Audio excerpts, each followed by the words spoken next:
Muy buenos días a todos y todas. Gracias por estar aquí con nosotros esta mañana. Vamos a dar continuación a una serie de conferencias que tenemos aquí donde estamos mirando, tratando de analizar las tendencias, mirando hacia el futuro que están ocurriendo en el mundo alrededor nuestro y que eventualmente queremos también analizar en el contexto más local, más inmediato de Puerto Rico. Así que para ponernos en contexto, ya en la conferencia pasada lo que hicimos fue hacer una radiografía del presente, cómo estamos ahora, cuáles son las características, cómo se puede describir nuestra sociedad. Ahora comenzamos entonces a mirar las tendencias.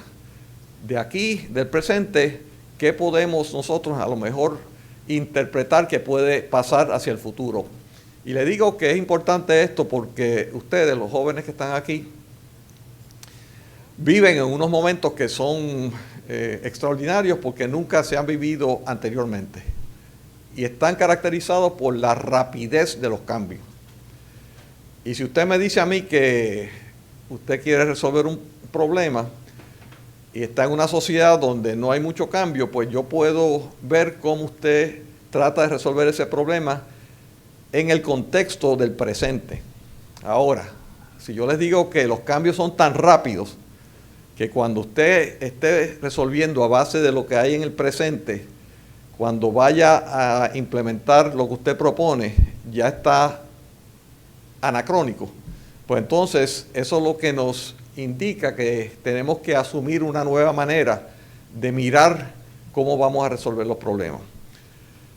Y la generación de ustedes, aquí los jóvenes son los llamados millennials, tienen unas características muy especiales, una de las cuales es que tienen que amoldarse, adaptarse a estos cambios bien rápido. Así es que vamos a mirar un área hoy que es importante, que es una base, que es cómo se está transformando el poder, cómo la manera de hacer cosas se va transformando en la sociedad del presente.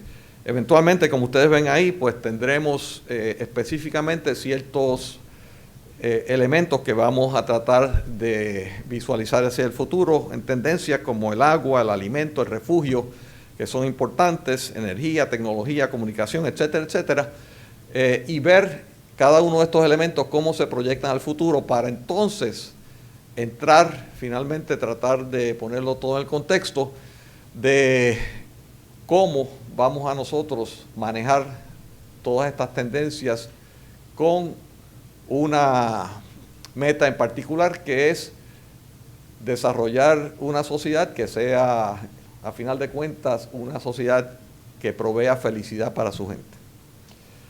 Vamos a comenzar entonces con el poder.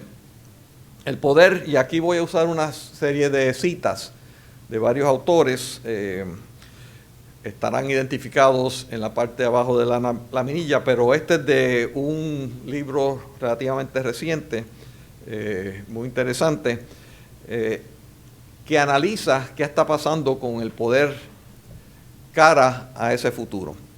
Primero, ¿qué es el poder? El poder es la capacidad para lograr que otros hagan o dejen de hacer algo. Es una definición bien sencilla. La capacidad de uno, por convencimiento, por fuerza, para que hagan algo o dejen de hacer algo. El poder está expandiendo. Esta es la premisa del autor. Se está expandiendo y los grandes jugadores establecidos se encuentran retados por nuevos y pequeños poderes. O sea, visualicen que en el pasado habían unos centros de poder bien establecidos. Había un rey, por ejemplo, y era el rey. Los demás súbditos pues no tenían mucho que decir. Habían sistemas autocráticos. Ahora ese poder se está difundiendo, se está neutralizando más, se está compartiendo más. Eso es lo que está pasando y entran entonces pequeños poderes. En vez de haber uno grande, entran una serie de pequeños poderes en esto. Al Gore, que fue vicepresidente de los Estados Unidos, también tiene un libro muy interesante, se llama The Future, y dice que estamos contándonos o estamos conectándonos con amplias redes globales de datos. Y el uno con el otro a través de redes de correos electrónicos, ustedes saben de eso, mensajes de texto, redes sociales, juegos de múltiples jugadores y transformaciones de comunicación a un ritmo sin precedentes. O sea, todo esto está pasando y para ustedes a lo mejor es un poquito más natural que para los de la generación anterior o dos anteriores como la mía. Pero esto está ocurriendo y está ocurriendo rápidamente. Este cambio es revolucionario en las comunicaciones globales y que aún va acelerando. O sea que si creemos que esto va rápido, va a ir más rápido todavía. Está impulsando un tsunami de cambios que obliga a modificaciones disruptivas. Cambian las cosas, pero que pueden ser creativas a toda una serie de actividades, desde el arte hasta la ciencia y la toma colectiva de decisiones políticas hasta la creación de negocios. La toma colectiva de decisiones políticas, poder, de lo que estamos hablando hoy. Y se pueden identificar ciertas tendencias. Uno, el debilitamiento de los Estados-naciones, o sea, los gobiernos, las naciones. Eso que antes era muy, muy poderoso se está debilitando. Y vamos a ver cómo es que eso ocurre. Los métodos de producción también. Ustedes saben que esto está revolucionándose, la manera que nosotros producimos los productos y los servicios. Intercambios comerciales y financieros. Cada día más el mundo se interconecta más a través de estos intercambios. Hegemonía del mercado libre. En el siglo XX, que no fue hace tanto, pero que fue el siglo anterior, la controversia era entre unos sistemas o de mercado libre o tipo controlado como el comunismo. Mercado libre, mercado controlado. Esa disyuntiva se logró dirimir en el siglo XX, a finales del siglo XX, con la disolución de la Unión Soviética, y ahora lo que hay es una hegemonía, o sea, todo el mundo está de acuerdo y participando en una economía que es de mercado libre. Puede haber diferencias en grado, pero no hay controversia de que haya otro sistema tipo sistema controlado comunista. Y la economización de la vida social, o sea que ahora a todo se le pone un valor económico. Vamos a hacer un parque, bueno, vamos a ver cuánto cuesta y si eso da cierto beneficio o no da beneficio. Reducir todo lo que es la vida social, la educación, el entretenimiento, todo a base de parámetros económicos. Al Gore nos dice que afortunadamente el despertar del Global Mind es toda esa información que ustedes tienen acceso ahora mismo a través de esos teléfonos inteligentes, inmediatamente. Ese Global Mind está afectando los patrones establecidos, creando nuevas y alentadoras oportunidades para centros emergentes de influencia. Poder, influencia, centros emergentes de influencia que no estén controlados por la élite. Antes, los centros grandes de poder los controlaban unos pocos. Ahora eso se está difundiendo y ese poder entonces es más participatorio de muchas personas y el potencial para reformar comportamientos disfuncionales establecidos. O sea que Gore dice que esto permite entonces que haya un cambio que es bueno, que es que el poder no esté totalmente controlado. Esa es una parte de esto. Naim, sin embargo, dice, en el siglo XXI el poder es más fácil de obtener, más difícil de usar y más fácil de perder. O sea, antes era bien difícil obtener el poder porque estaba concentrado. Pero una vez tú lo tenías, los que eran incumbentes, no había quien los retara. Ahora no. Ahora hay muchos retadores potenciales. El derrumbamiento de barreras está transformando la política local y la geopolítica, lo local y lo global. La competencia aumenta por consumidores y creyentes, y esto es en todas las instituciones, las grandes religiones, por la rivalidad entre organizaciones no gubernamentales, que son las que están emergiendo, instituciones intelectuales, ideologías y escuelas de pensamiento filosófico y ciencia. Donde quiera que tenga importancia, el poder está decayendo. O sea, de esos centros concentrados, eso está decayendo y se está difundiendo de una manera más general. La esencia de la política es el poder, y la esencia del poder es la política. Y desde la antigüedad lo clásico del poder ha sido consecución de la política. O sea que el entrejuego entre poder, que recuérdense que es la capacidad de lograr que alguien haga o no haga algo, ese poder está intrínsecamente relacionado a la política. Entonces, como un esquema de referencia, aquí tenemos los tipos de gobierno definidos si son por muchos, por uno o por unos pocos. Y ven ahí en este esquema que gobierno por uno, por ejemplo, es la monarquía, el despotismo, un dictador. Si ven al otro extremo, gobierno por unos pocos, pues allí hay un grupo mucho mayor, y eso define la aristocracia, la oligarquía en términos económicos, o de un partido, como es el fascismo, el nazismo, el comunismo, o por una religión, que es la teocracia, que es lo que vemos en algunos países árabes hoy en día, que se rigen por una teocracia, unos pocos, o gobierno por muchos, que es la democracia. Dentro de eso vemos entonces que puede haber un eje, que vemos aquí, de anarquía, que es gobierno por nadie, o totalitarismo, que es el otro extremo, que es un control total, ya no solamente sobre los aspectos públicos, sino por los aspectos de la sociedad personales. Y se borra esa división y todo está controlado, inclusive las acciones de los individuos. En la filosofía política, la idea está encapsulada en el contraste clásico entre dos extremos, tiranía y anarquía. ¿Cuál ustedes prefieren? Ninguna de las dos, ¿verdad? Ninguna de las dos. Ninguna de las dos. Las dos son peligrosas. La disolución excesiva del poder y la incapacidad de liderazgo de los jugadores líderes son tan peligrosos como la concentración excesiva del poder en pocas manos. O sea, te está diciendo aquí que estos extremos son peligrosos y tú tienes que buscar un balance. Los estados soberanos se han cuadruplicado desde el 1940, o sea que ya hay más estados, más naciones independientes.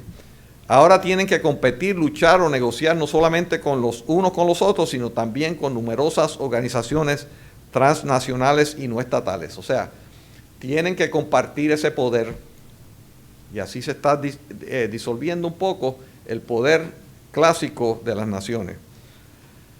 Específicamente en esos tipos donde hay un control férreo, los dictadores y jefes de partido también están encontrando su poder disminuido y sus números reducidos. En 1977, un total de 89 países eran gobernados por autócratas, tenían todo el poder. Para el 2011 el número se había reducido a 22. O sea que el concepto que estamos viendo aquí, cómo se va reduciendo, cómo se va expandiendo ese poder de unas concentraciones a unas participaciones mayores. Desde los 1990, la encuesta de los valores mundiales ha estado siguiendo los cambios de actitudes de la gente en más de 80 países donde se encuentra 85% de la población mundial. Y le preguntan ciertas preguntas, una de ellas es, una de sus conclusiones sobre estos cambios en la mentalidad de la gente, cómo la gente piensa, es que existe un creciente consenso global en cuanto a la importancia de la autonomía individual y la equidad de género, como también una correspondiente intolerancia popular al autoritarismo. O sea, la gente está cada vez más consciente en la importancia de esa libertad del individuo en contra de un control autoritario. El mundo ha entrado en una era post-hegemonía, post-control absoluto, y ahora en esta época, que estamos mirando hacia el futuro, donde ninguna nación tiene la capacidad de imponer su voluntad sobre otras de manera sustancial o permanente. Piensen la diferencia. Antes pues teníamos los imperios, y los imperios impartían su voluntad. Los romanos lo hicieron en un momento dado, los británicos, Estados Unidos, la Unión Soviética, eran poderes que eran superiores a los demás e imponían su voluntad. Ahora ya no.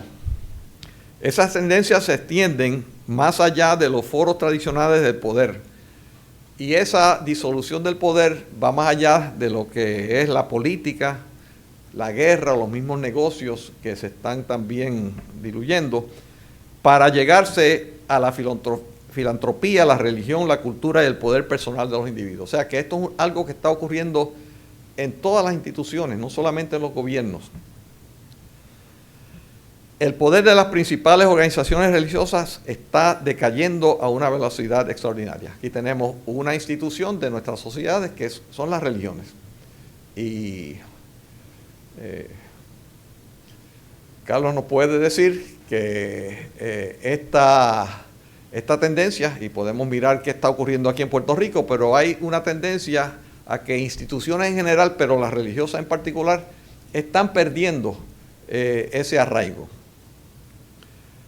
Se puede asumir algo con certeza: el poder del gran establecimiento militar será menor de lo que fue en el pasado. Antes, tú podías tener un control que fuera militar, y ahí tú veías los grandes ejércitos. Más recientemente tú ves, Estados Unidos, por ejemplo, tiene una estructura militar que tiene más activos que todas las demás naciones unidas. Ese es el... Sin embargo, ustedes ven que hemos entrado en un escenario que es nuevo, en el sentido que antes había un ejército aquí y un ejército aquí. Y para el tiempo de los romanos inclusive iban y se anunciaban y tenían banderas y por aquí venimos. Eso ha ido cambiando. Y ahora usted no puede identificar un ejército que está al frente suyo, porque está entremezclado con los ciudadanos. Está en las ciudades, está en los mismos apartamentos. O sea que usted no tiene un frente militar que usted diga: yo soy más fuerte, tengo más bombas, tengo más aviones, etc. No, eso está cambiando. Y eso debilita la importancia del poderío militar.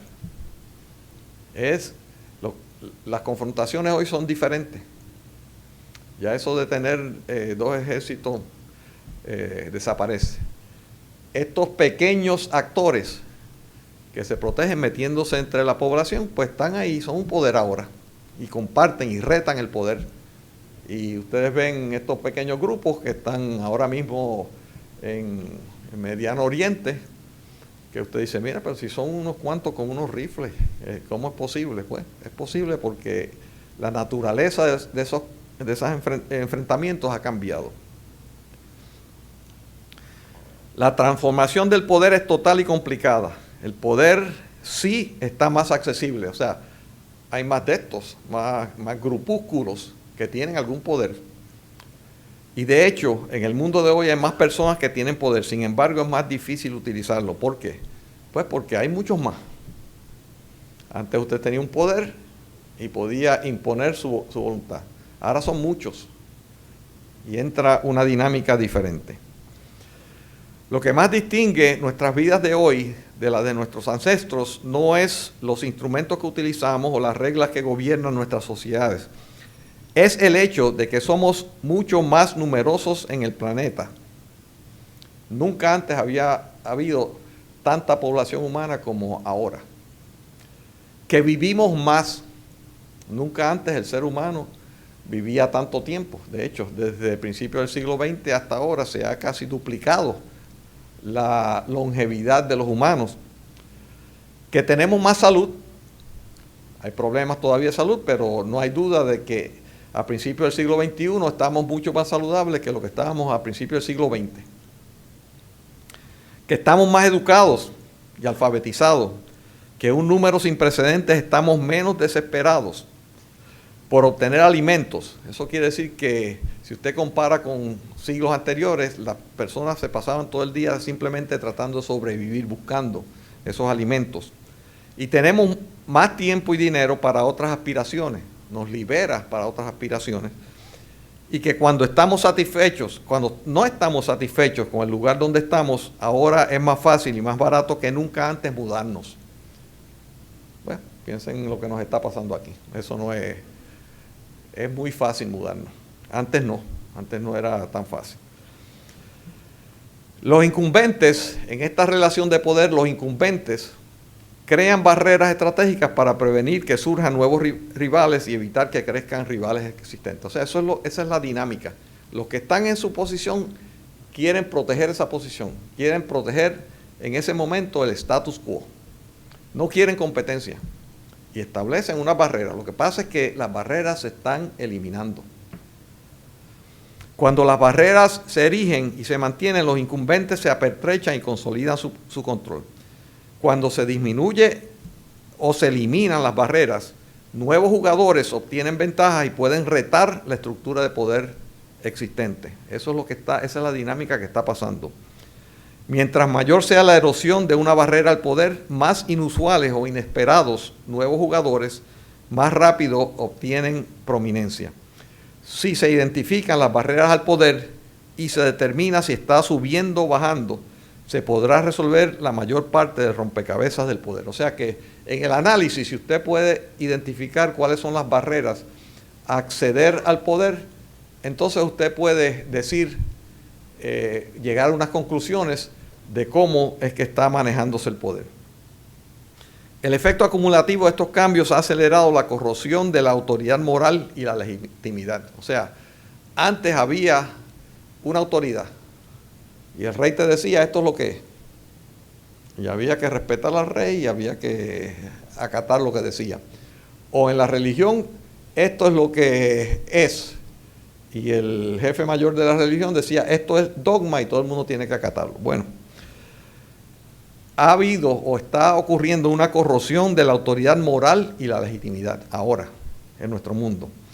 El bien documentado declive de la confianza en las profesiones y las instituciones públicas es una manifestación de esta tendencia. Mire, y hemos tenido aquí entre grupos de estudiantes también que le hemos preguntado que en qué instituciones, en qué organizaciones tienen confianza, y la respuesta es que en realidad bueno, no puedo decir en ninguna, pero en muy pocas se tiene algún respeto o confianza.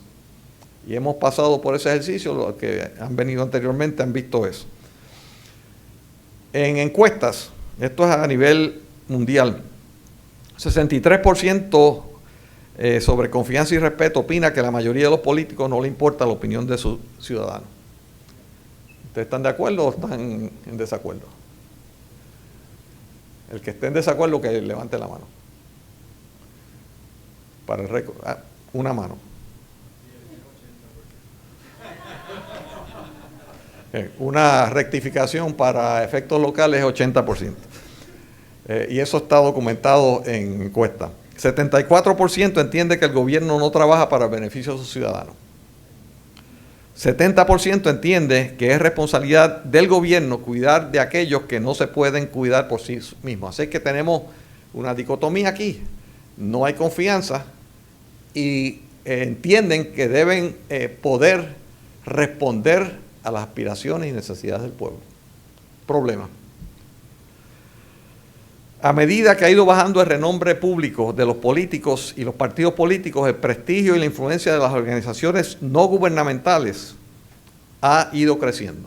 O sea, de nuevo, esa dilución de poder, de un poder concentrado en los estados, ahora hay unas organizaciones no gubernamentales que están también adquiriendo poder y compiten con el Estado. La confianza en las ONG ha crecido tan rápido como ha decaído la confianza en los partidos políticos.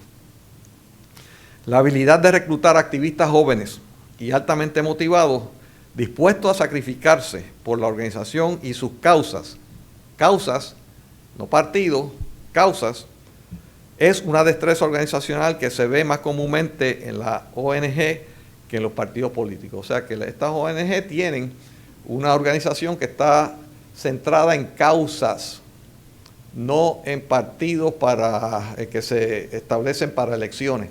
Causas, calentamiento global, protección de los derechos de los niños, el abuso de los animales. O sea, este tipo de cosas es lo que atrae ahora mucho más que anteriormente.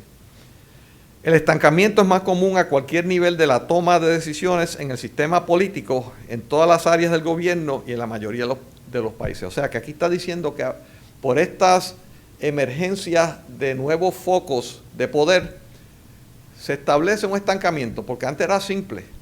El rey decía, vamos a hacer esto, y eso se hacía. Después había unos ejecutivos que podían ser más poderosos en las naciones tradicionales y decían, bueno, yo soy el presidente y vámonos por aquí, y el parlamento, la legislatura decía así, vamos por ahí.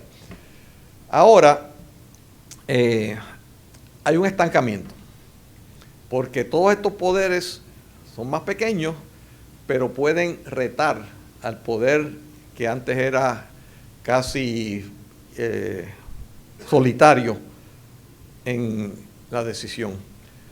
Esto no es solamente un fenómeno americano, o sea, lo podemos ver en Estados Unidos, sí. ¿Qué tenemos ahora? Hay un Congreso que es republicano, presidente que es demócrata, y lo que hay en Estados Unidos es parálisis. No hay un asunto que se pongan de acuerdo, ninguno, cero. ¿Por qué? Porque han emergido nuevos actores que no pueden controlar, pero pueden retar.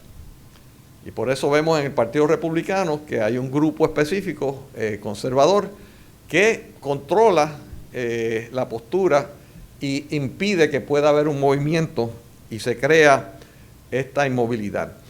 En todas partes, la base del poder político se está haciendo más frágil.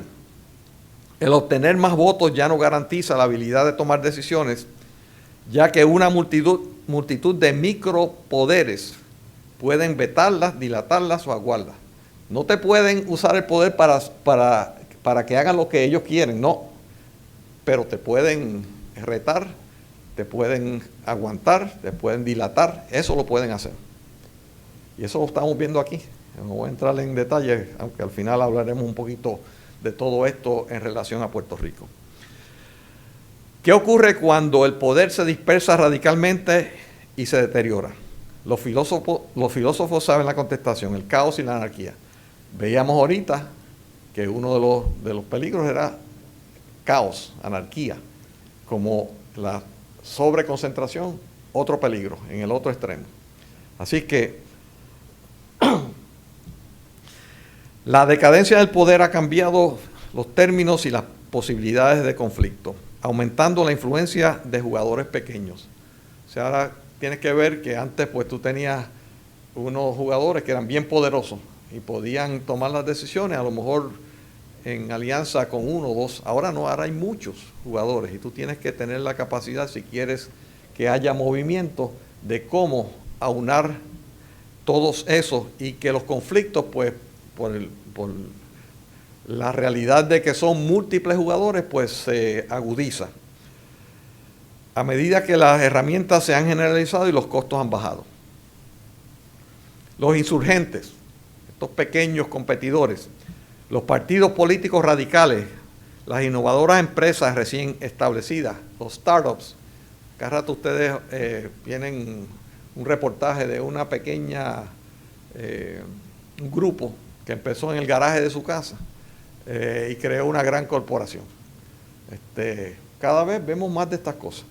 Antes, nadie podía retar a General Motors, por ejemplo, porque usted en el garaje de su casa no podía hacer automóvil. Pero ahora, con la tecnología nueva, sí, con unos pocos instrumentos pueden hacer algo que rete de verdad. Los hackers. Los activistas poco organizados, jóvenes sin líderes en las plazas de los pueblos. Vimos Egipto, Tunisia. Todos esos son ejemplos de esta nueva participación de pequeños o de micropoderes, e individuos carismáticos que salen de la nada y están estremeciendo el viejo orden. Por eso es que estamos en un mundo con tanto movimiento, tanta confrontación. Su ventaja es precisamente que no están abrumados por el tamaño. El tamaño ahora a veces se convierte en un obstáculo porque no te puedes mover rápidamente. La escala, la cartera de activos y recursos, la centralización y la jerarquía de los mega jugadores que han desarrollado y en los que han invertido tanto tiempo y esfuerzo para nutrirlos y manejarlos. Pues antes usted quería entrar a establecer un periódico, por ejemplo. Pues miren, no podía porque eso requería mucho activo, mucho capital para usted establecer eso. Ahora usted coge una computadora, monta un blog y se comunica, en algunos casos con más personas de lo que se comunica a un periódico. Allí en su cuarto, en su oficina pequeña, en su escritorio. Eso se puede hacer ahora. Los estadounidenses sienten gran orgullo por una constitución que limita los poderes ejecutivos mediante una serie de pesos y contrapesos. Y eso ha sido una de las fortalezas del sistema que ha funcionado también para los Estados Unidos. Pero esos contrapesos han hecho metástasis, o sea, se han esparcido. Y ahora Estados Unidos se ha convertido en una vetocracia, no una democracia, no es que quiere el pueblo, sino cómo podemos impedir. Este grupo quiere impedir que aquel haga algo, este otro grupito quiere impedir que el otro haga. No tienen el poder para obligar a nadie a hacer nada, pero tienen el poder para impedir que se haga algo. ¿Okay? Y eso es lo que tenemos que reconocer, especialmente los jóvenes, ese es su mundo. Por esos contrapesos, cuando este sistema se combina con los partidos ideológicos, resulta en la parálisis.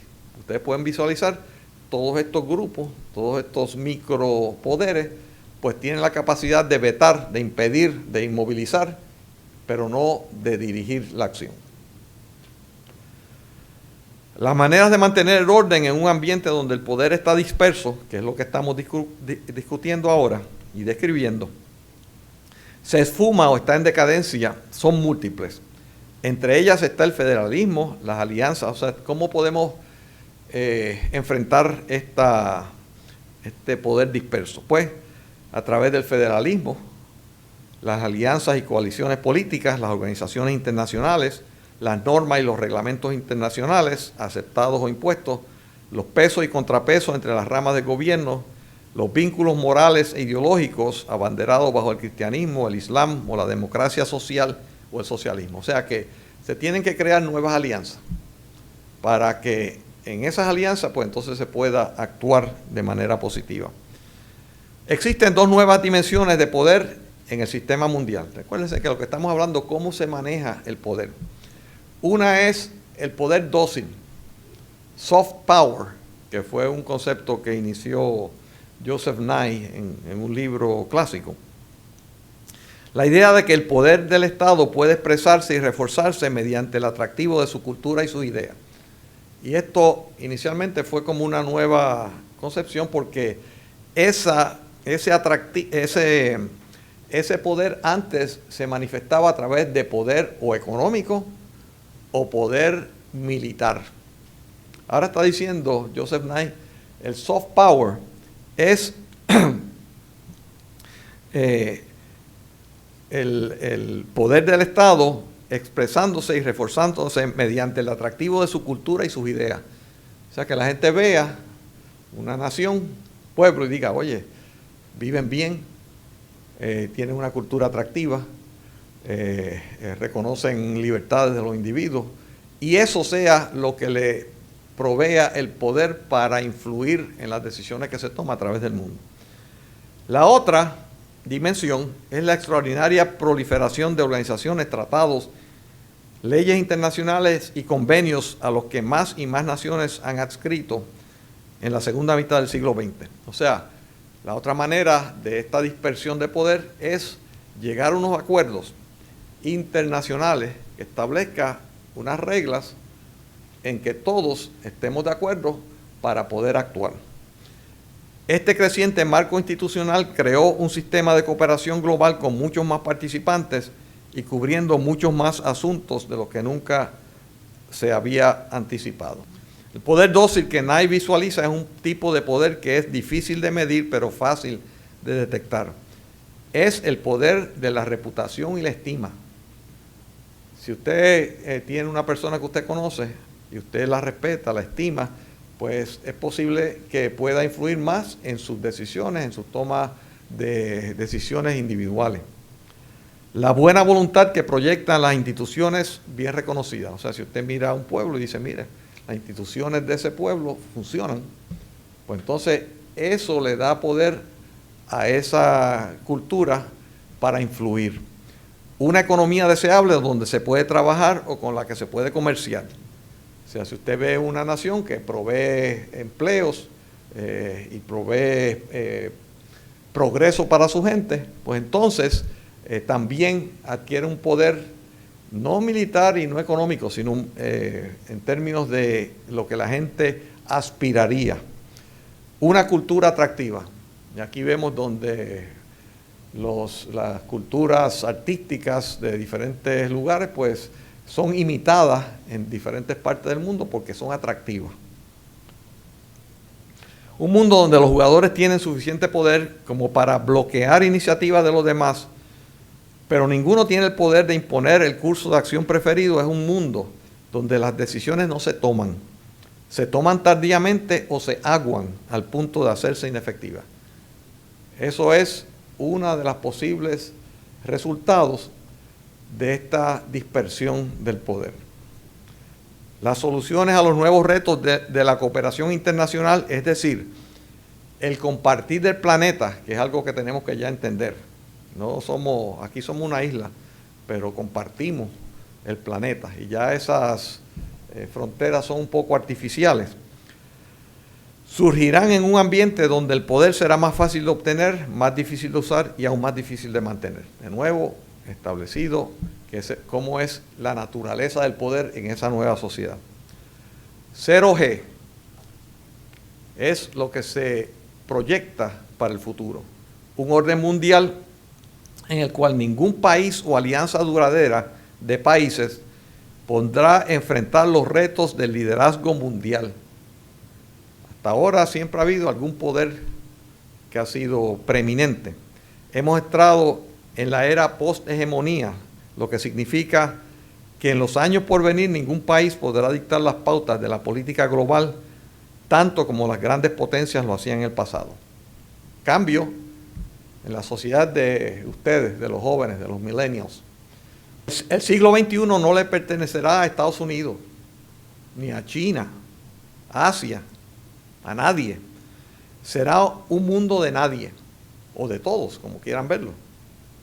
Por primera vez en la historia, el mundo será interdependiente, pero sin ningún centro de gravedad o guardián global. 0G, ningún centro de gravedad. Y eso va con el espacio físico. Ustedes saben que el universo nuestro es un universo que está expandiéndose cada vez más. Y no hay centro. En el universo no hay centro. No es como uno pudiera pensar en un sistema planetario, pues hay un centro, el Sol.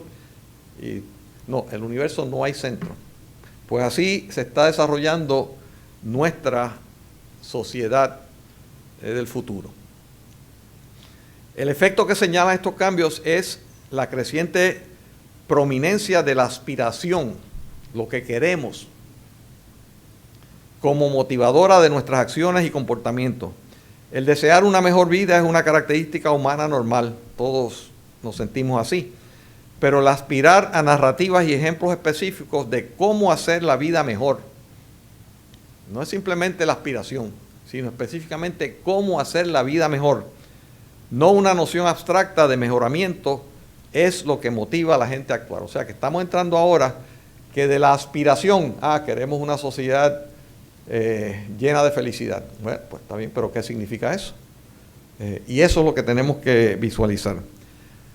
Entramos entonces, si eso es lo que tenemos que hacer, el concepto de gobernanza, cómo nos organizamos, cómo entramos a gobernarnos nosotros mismos, entendiendo la naturaleza nueva del poder.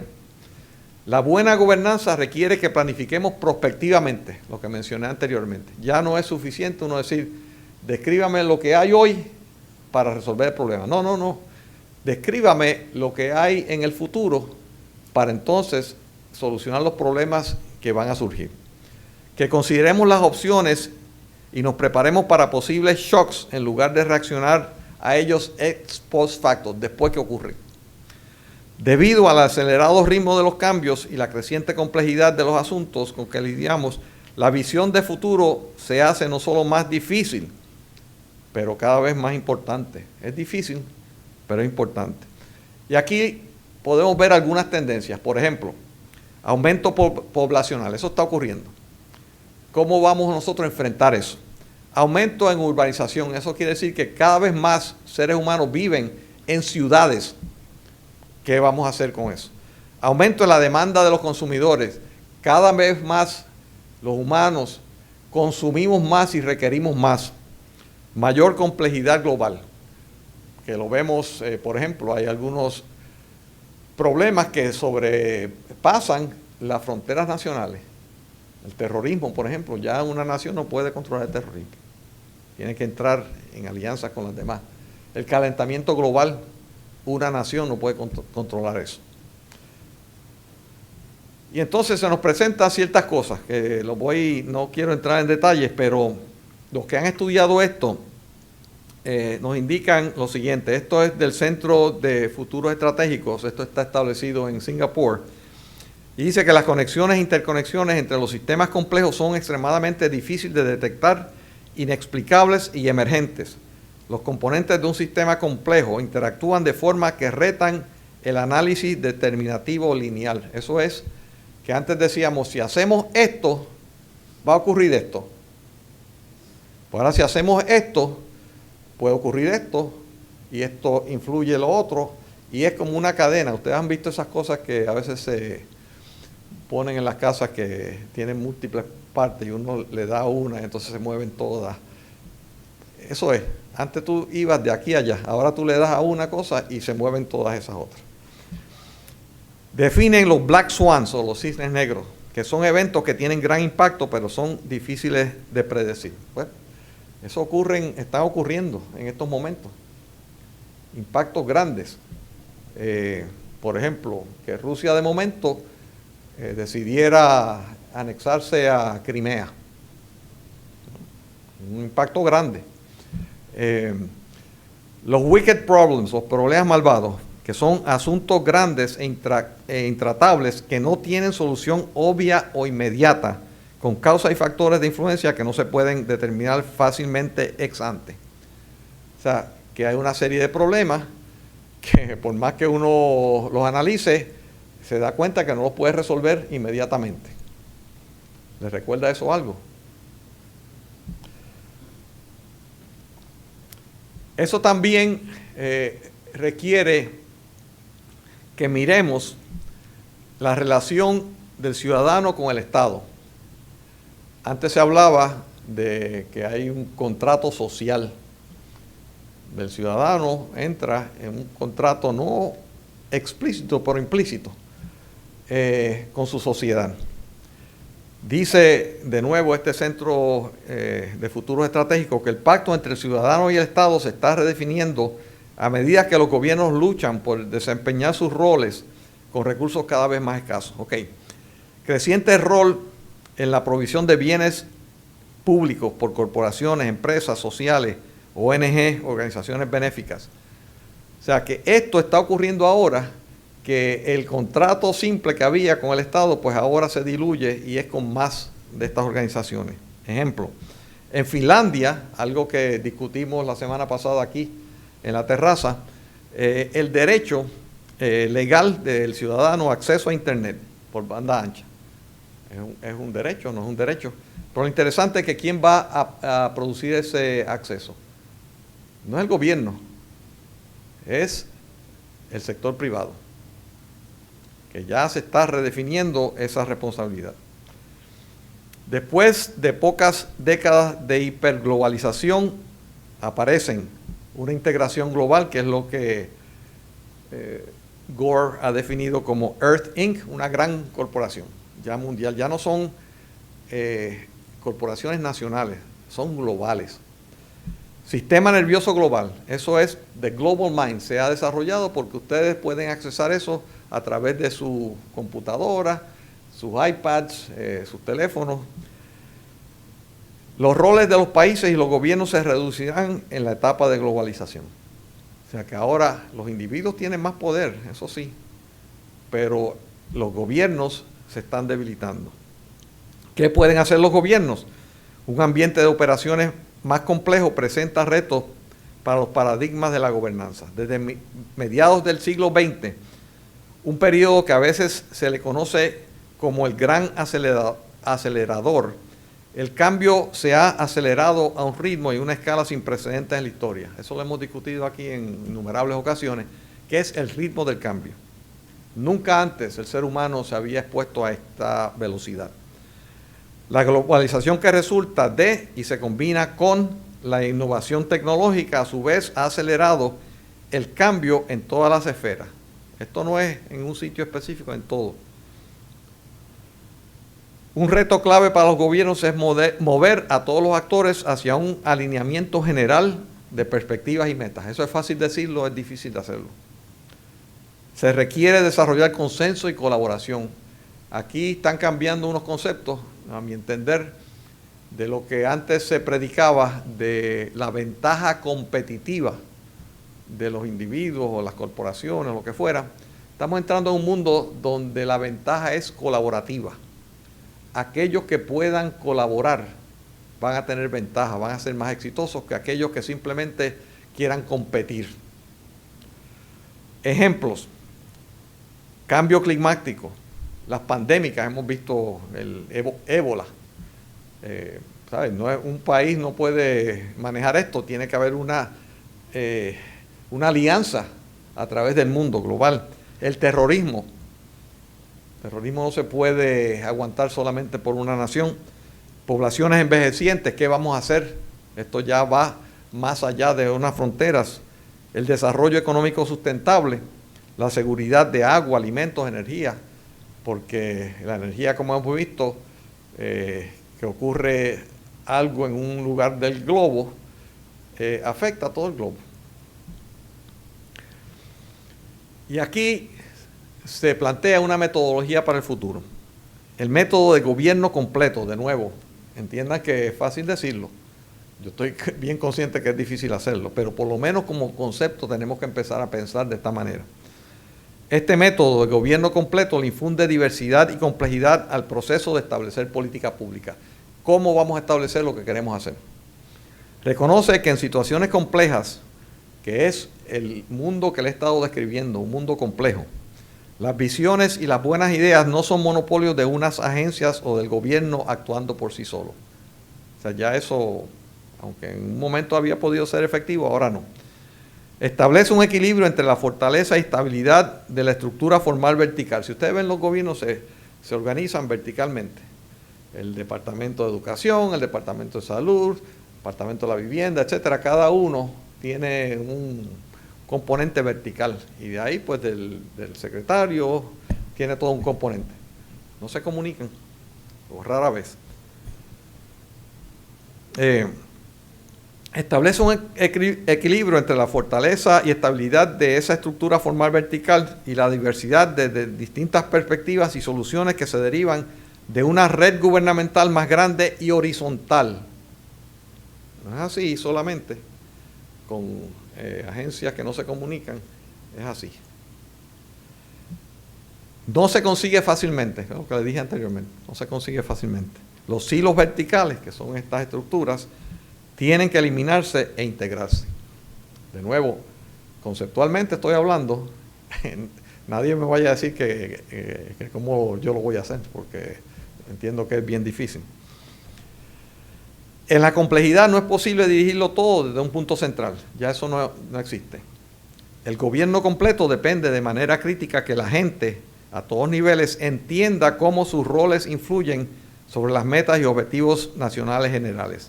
Horizontal scanning, eso es estar alerta, ver, es lo que estamos tratando de hacer aquí, mirar el horizonte, mirar qué son los cambios que vienen. El proceso de detectar tendencias, amenazas y oportunidades emergentes. Puerto Rico, llegamos, estamos hablando aquí de cosas globales y mundiales, etcétera. Yo sé que todos, nosotros queremos ver cómo afecta eso, cómo nos impacta. Esto fue en una revista, Caribbean Business, salió en la portada y dice, "Everyone agrees Puerto Rico has become ungovernable. Okay. However, there's a solution to the problem." Está planteando aquí que cuando se analiza la situación en Puerto Rico se ha situado ingobernable. ¿Y qué es esto de la gobernabilidad? Bueno, vamos a mirar. La ingobernabilidad como fenómeno se manifiesta, esto es del trabajo de Saúl Prats, la Universidad de Puerto Rico, de tres formas. Primero, en la incapacidad de lograr darle dirección de futuro a la sociedad. Dirección de futuro, que estamos hablando aquí. ¿Hacia dónde vamos? ¿Cuáles son las aspiraciones?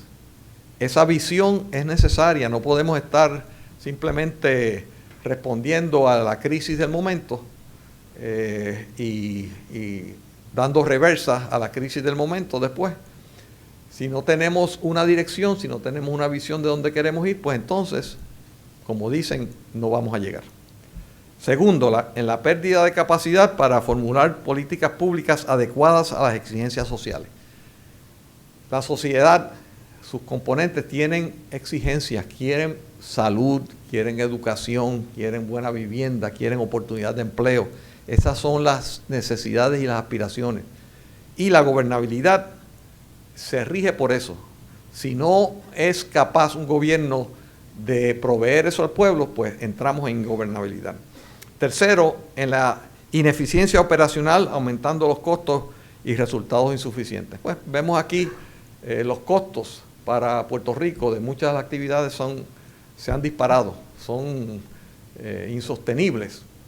Cuando uno tiene que ir al mercado del capital, de los bonos, y solamente te consideran si estás ofreciendo tasas de 10%, pues entonces ya tú sabes que eso es una ineficiencia que se ha establecido. Entonces podemos ver en este esquema el estado de los problemas y el nivel de gobernabilidad. Si hay ingobernabilidad, esto es un preámbulo para la crisis, un detonante, porque si tú no puedes gobernar, si tú no puedes responder a esos problemas de la sociedad, pues entonces eso eventualmente explota. Y miremos a Puerto Rico. Aquí simplemente voy a hacer rápidamente una mención de algunos de los elementos para que ustedes decidan si estamos en esa área de ingobernabilidad o no. Mantenimiento de ley y orden, que todos dicen que es necesario para una sociedad estable. Aquí en Puerto Rico tenemos altos niveles de violencia y criminalidad, con récord de asesinatos en el 2011. Agencias de ley y orden que son disfuncionales, estoy hablando aquí pues de la policía que ha sido demandada, desmoralizada, desmotivada, tiene un monitor. El crecimiento del narcotráfico. Segundo elemento, capacidad de gestión eficaz de la economía. ¿Cómo hemos podido estimular nuestra economía? Pues mire, estamos en una recesión económica que está entrando a su 9º año consecutivo. 9 años de recesión. Pérdida de 15% de la economía. O sea, lo que ustedes tenían antes, si no hicieron más nada, pues perdieron parte. Algunas personas han perdido más de la mitad de lo que tenían en sus valores. Alto desempleo, baja tasa de participación laboral. Eso lo vemos aquí. Déficits fiscales recurrentes. Se habla de eso todos los días. Endeudamiento excesivo, pérdida de crédito, aumento en contribuciones y tarifas. Ese es el perfil que tenemos ahí. Capacidad para promover el bienestar social. Pues cuando miramos los elementos de beneficios sociales, bienestar social, vemos un retroceso en la educación pública primaria y secundaria que en algunos exámenes se demuestra en que 9 de cada 10 fracasan los exámenes. Retroceso en la educación pública superior, retroceso en acceso a servicios de salud, cada vez más, cuando en un momento dado casi 100% de la población tenía acceso a los seguros de salud, hemos retrocedido y hoy como 10% de la población no tiene acceso a través de seguros. Control del orden político y la estabilidad institucional. Tenemos que admitir que hay corrupción electoral en la manera que se conducen, y yo no voy a entrar en los casos específicos, pero se reseñan casi a diario. Y gubernamental. Pérdida de confianza en instituciones del Estado. Hemos hablado de eso. Pérdida de confianza en instituciones no gubernamentales, porque no es solamente el Estado, es que los diferentes sectores, pues, también han perdido la confianza. Uno de esos indicadores, que lo pongo para ver en qué contexto nos posicionamos los puertorriqueños, que es el indicador de ley y orden, o que en inglés se dice rule of law. Y aquí hay unos estudios que tienen los países, se le da un índice. En la parte superior vemos países que tienen un índice positivo y relativamente alto. Ven ahí Suiza, que es el más alto que está, Estados Unidos 1.59, etcétera, etcétera. España 1.13. Y abajo están los que tienen índices negativos, son los que tienen menos ley y orden en sus sociedades.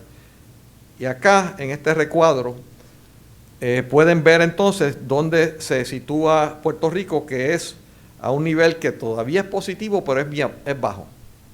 O sea que tenemos un problema en nuestra eficiencia de ley y orden. Futuro. La ruta hacia el progreso comienza con el entendimiento de que algo anda mal. Si usted cree que las cosas están bien, pues entonces ¿por qué cambiar? Si usted no reconoce que hay problemas, ¿qué tiene que solucionar?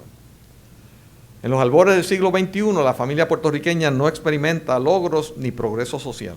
La generación actual ha sufrido un retroceso en la calidad de vida. Los jóvenes que están aquí están viviendo un retroceso en la calidad de vida que están viviendo ahora. Por primera vez se dice que la expectativa natural es que los padres aspiraran a que sus hijos tuvieran mejor calidad de vida, que por primera vez esta generación a lo mejor no va a cumplir con eso y va a tener peor calidad de vida que sus padres. Mantener las mismas visiones y políticas de la década perdida nos asegura un futuro similar. O sea, si seguimos haciendo lo mismo, el resultado va a ser el mismo. Y aquí un filósofo hindú, Krishnamurti, nos dice: no es índice de salud estar bien ajustado a una sociedad profundamente enferma. Cuando dicen, oye, usted está protestando todo el tiempo, bueno, mire, si la sociedad está enferma, yo no puedo estar de acuerdo con eso, porque eso no indica que yo estoy viendo las cosas saludablemente. Se requieren cambios fundamentales de visión, estrategia, tácticas y hasta de ejecución efectiva si aspiramos a un futuro de progreso, justicia y felicidad, que es la aspiración de nuevo.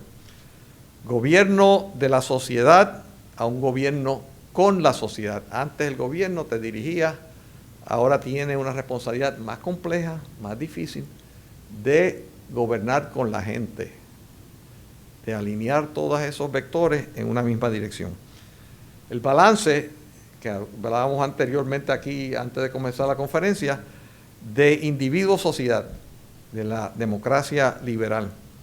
Una nueva gobernanza que tenga varios elementos. Uno, visión. Visión es importantísimo. Segundo, las formas de organización, los recursos, actividades. Y tercero, la coordinación entre todas estas organizaciones, actividades, actores, los llamados stakeholders. Y cuando miramos eso, podemos a lo mejor definir ciertos valores esenciales. Primero, una filosofía que esté basado en el balance del individuo en su sociedad. Un marco libertad que establezca esa libertad del individuo que todos entendemos que es importante.